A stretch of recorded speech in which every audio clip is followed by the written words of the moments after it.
Republic day ఇది ఈరోజు మనకు ఎన్నో సంవత్సరాలు కష్టపడితే కానీ రాలేదు. ఇది ఈ కాన్స్టిట్యూషన్ తయారు చేయడానికి వెన్నెముక అంబేద్కర్ గారు.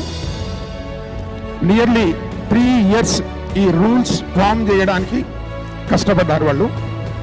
2742 days వాళ్ళు ఒక చోట కూర్చొని ఈ కాన్స్టిట్యూషన్ను తయారు చేశారు.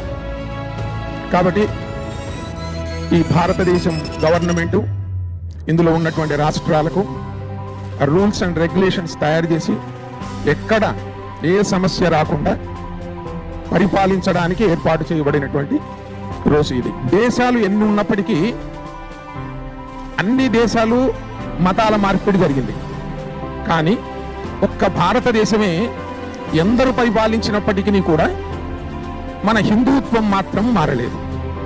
ఎంత హింసించబడినా, ఎంత అరాచకం సృష్టించినా, ఎన్ని సమస్యలు వచ్చినప్పటికీ కూడా మన హిందుత్వం అనేటువంటిది, ఈ రామరాజ్యము అనేటువంటిది నిలబడింది.